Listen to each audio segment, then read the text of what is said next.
Assalamualaikum warahmatullahi wabarakatuh. Perkenalkan, kami dari kelompok 2 akan mempresentasikan Pengaruh dari current ratio dan net profit margin terhadap total debt to equity ratio pada 5 perusahaan dalam kurun waktu tahun 2020 hingga 2024. Selamat menyaksikan.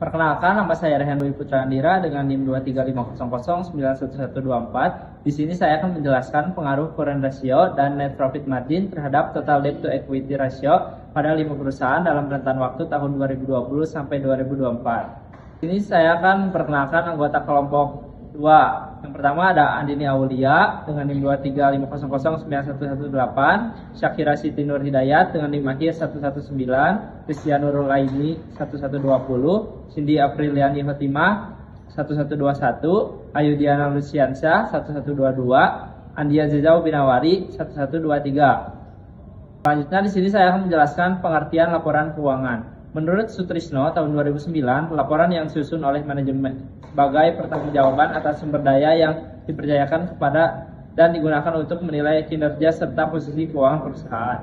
Oke, baik. Selanjutnya saya akan menjelaskan pengertian struktur modal menurut Weston dan Brighton 2016. Jadi, struktur modal adalah perimbangan antara penggunaan utang jangka panjang dan ekuitas oleh perusahaan dalam membiayai aset-asetnya. Mereka menyatakan bahwa struktur modal mencerminkan keputusan penting manajerial mengenai sumber pembiayaan jangka panjang yang akan mempengaruhi risiko dan nilai perusahaan. Kemudian yaitu laporan komponen struktur modal. Menurut Sartono 2016, komponen struktur modal adalah bagian-bagian dari sumber pembiayaan jangka panjang yang digunakan perusahaan untuk mendanai aktivitasnya. Komponen utama struktur modal meliputi utang jangka panjang, saham preferen, dan saham biasa. Ketiga komponen membentuk total modal jangka panjang perusahaan yang akan mempengaruhi tingkat risiko, biaya modal, serta nilai perusahaan secara keseluruhan. Selanjutnya, saya Rizia Nurul Aini akan menjelaskan definisi variabel. Poin pertama, ada current ratio. Rasio untuk mengukur kemampuan perusahaan dalam membayar kewajiban jangka pendek dengan aset lancarnya. Poin kedua, ada net profit margin. Rasio yang menunjukkan presentasi laba bersih dalam total penjualan mencerminkan seberapa efisien perusahaan menghasilkan laba dari penjualannya. Poin ketiga, debt to equity ratio. Rasio yang membandingkan total utang dengan ekuitas pemegang saham untuk menunjukkan struktur pendanaan perusahaan. Selanjutnya, sejarah dan latar belakang perusahaan. PT Bank Mandiri Persero Tbk didirikan pada 2 Oktober 1998 sebagai bagian dari program restrukturasi perbankan nasional oleh pemerintah Indonesia akibat krisis ekonomi 1997 sampai 1998. Bank ini merupakan hasil merger 4 bank milik pemerintah, yaitu Bank Bumi Daya, Bank Dagang Negara, Bank Ekspor Impor Indonesia, Bank Pembangunan Indonesia. Keempat bank tersebut dibangun untuk membentuk Bank Mandiri sebagai bank yang lebih kuat dan efisien. Poin kedua, PT Hanjaya Mandala Sampurna Tbk didirikan pada tahun 1913 oleh Lim Seng Ti di Surabaya sebagai usaha rumahan dan memproduksi rokok kretek. Nama Sampurna berasal dari kata sempurna, mencerminkan komitmen untuk menghasilkan produk terbaik. Seiring waktu, HM Sampurna berkembang menjadi salah satu produsen rokok terbesar dan tertua di Indonesia dengan merek-merek terkenal seperti Jisamsu, Mil, dan Sampurna Kretek. Pada tahun 2005, mayoritas saham perusahaan diakuisisi oleh Philip Morris Internasional yang memperkuat posisi dalam pasar domestik dan global. Hingga kini HM Sampurna tetap menjadi salah satu pemain utama dalam industri tembakau nasional dan kontributor signifikan terhadap penerimaan negara. Selanjutnya ada PT Astra International Tbk, didirikan pada tanggal 20 Februari 1957 di Jakarta sebagai perusahaan dagang oleh Ciakianti dan rekan-rekannya. Awalnya menjual produk konsumsi, Astra berkembang pesat setelah ditunjuk sebagai agen tunggal Toyota pada tahun 1969 dan di distributor motor Honda. Pada tahun 1990, Astra resmi melantai di Bursa Saham Indonesia. Kini Astra menjadi salah satu konglomerat terbesar di Indonesia dengan bisnis di bidang otomotif, jasa keuangan, alat berat, agrobisnis, infrastruktur, dan teknologi, serta mayoritas sahamnya dimiliki oleh Jardine Cycle and Carriage. Selanjutnya ada PT Mineral Sumber Daya Mandiri Tbk, didirikan pada tanggal 12 Februari tahun 1990 dengan nama awal PT Asia Kapitalindo sebagai perusahaan sekuritas. Setelah beberapa kali berganti nama dan fokus bisnis, perusahaan resmi bertransformasi pada tanggal 30 Desember tahun 2021 dan menjadi perusahaan jasa transportasi batu bara dan mineral di bawah naungan Batu Licin 69 Group. Selanjutnya ada PT XL Axiata Tbk, didirikan pada tanggal 6 Oktober 1989 dengan nama awal PT Graha Metropolitan Lestari dan mulai beroperasi sebagai operator GSM pada tahun 1996 dengan nama XL Komindo Pratama. Setelah IPO pada tahun 2005, perusahaan berganti nama menjadi XL Axiata pada tahun 2009 di bawah Axiata Group. XL terus berkembang melalui perkembangan layanan data dan akuisisi Axis pada tahun 2013. Pada tahun 2025, XL resmi merger dengan Smartfren dan membentuk entitas baru bernama XL Smart. Oke, selanjutnya bersama saya, Yezo Minamari, akan membahas tentang hipotesis penelitian. Ada 3 hipotesis penelitian. Yang pertama, mengukur current ratio H0-nya, apakah current ratio tersebut tidak berpengaruh terhadap DER, dan di sini adalah debt to equity, itu H0-nya, dan H1-nya adalah current ratio berpengaruh terhadap equity. Kemudian hipotesis yang kedua yaitu adalah net profit margin tidak berpengaruh pada DER. Selanjutnya saya akan membahas hasil perhitungan mencari current ratio, net profit margin, dan debt to equity dari beberapa perusahaan dari laporan keuangannya yang rentan waktunya sama, yaitu 2020 sampai 2024. Saya akan menjelaskan 3 dari 5 perusahaannya dan 2 lagi akan dilanjutkan oleh teman saya. Yang pertama ada PT Bank Mandiri Persero ya.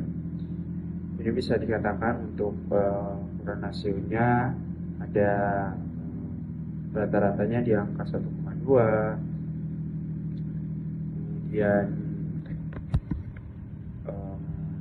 NPM-nya berada di rata-rata 0,2 sampai 0,5. Kemudian dari DER-nya ada di angka 7,1 sampai 7,6. Selanjutnya ada PT Hanjaya Mandala Sampurna, bisa dikenal PT Sampurna. Sama 2020 sampai 2024.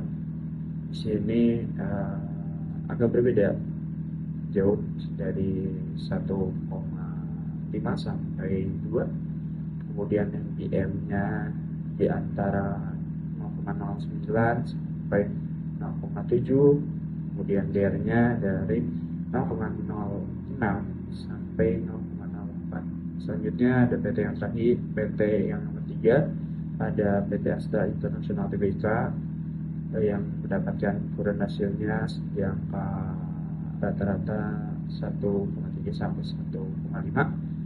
kemudian NPM-nya 0,11 sampai 0,14 dan DER-nya di antara 0,7 sampai 0,74. Baik, saya Yudiana Luciansyah dengan NIM akhir 1122.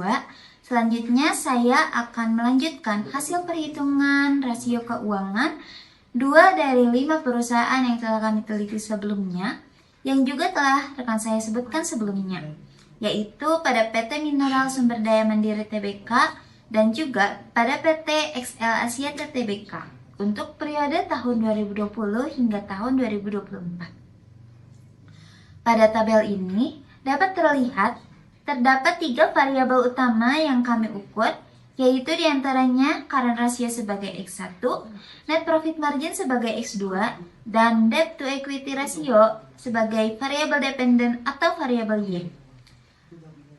Untuk PT Mineral Sumber Daya Mandiri Tbk, terlihat bahwa current ratio cenderung fluktuatif namun stabil di kisaran 1,4 hingga 1,8.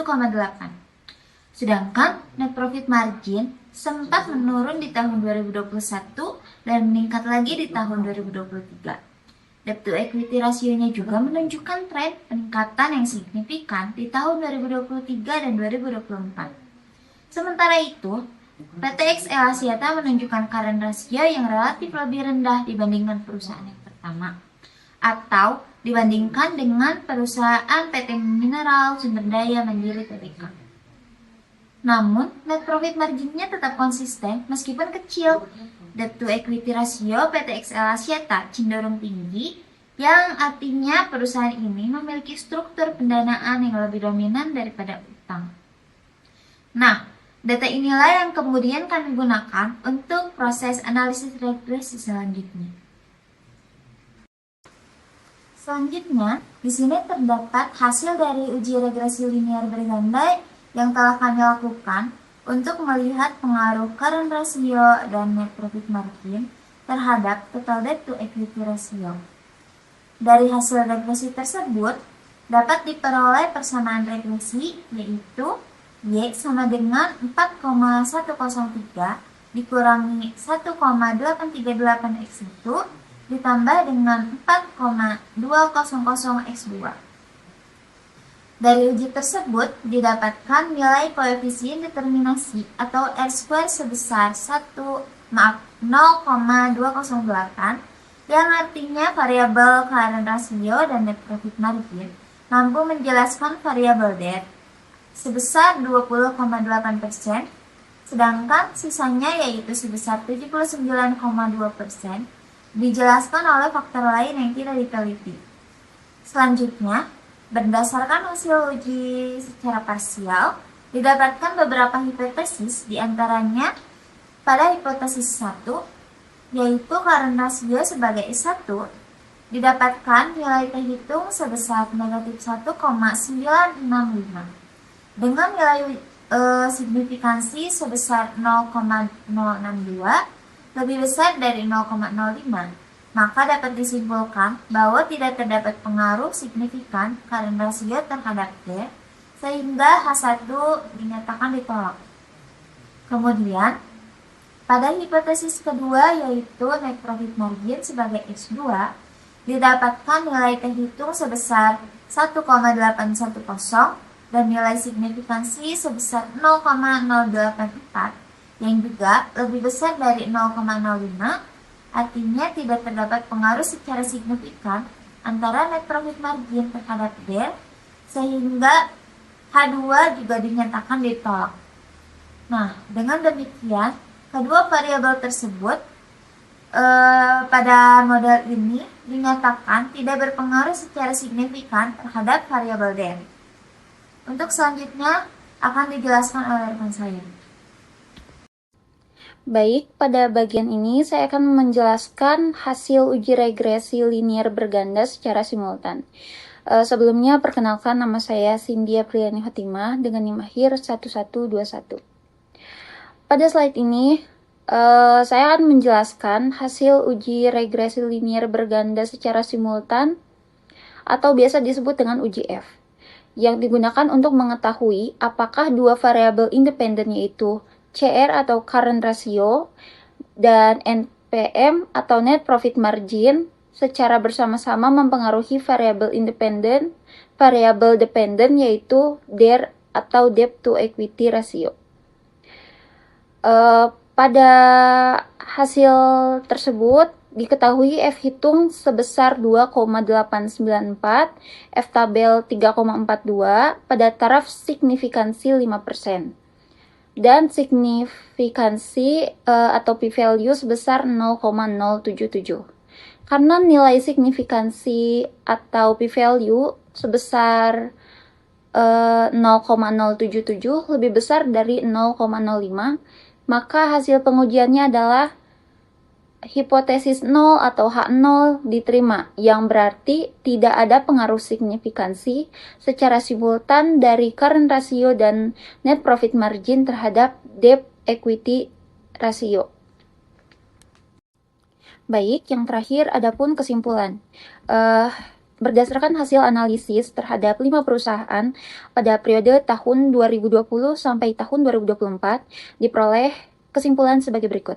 Yang pertama, current ratio dan net profit margin tidak berpengaruh signifikan terhadap debt to equity ratio atau DER, baik secara parsial maupun simultan. Hal ini dibuktikan oleh nilai signifikansi uji T dan uji F yang lebih besar dari 0,05. Yang kedua, meskipun arah hubungan current ratio negatif dan net profit margin positif terhadap debt to equity ratio sesuai teori, secara statistik pengaruhnya tidak signifikan. Yang ketiga, nilai R sebesar 0,208 menunjukkan bahwa current ratio dan net profit margin hanya menjelaskan 20,8% variasi debt to equity ratio, sisanya dipengaruhi oleh faktor lain di luar model. Dan yang terakhir, ini mengindikasikan bahwa dalam kasus perusahaan yang diteliti, struktur modal lebih dipengaruhi oleh faktor lain, bukan hanya likuiditas dan profitabilitas.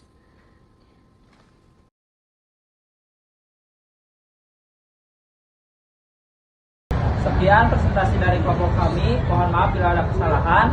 Wassalamualaikum warahmatullahi wabarakatuh.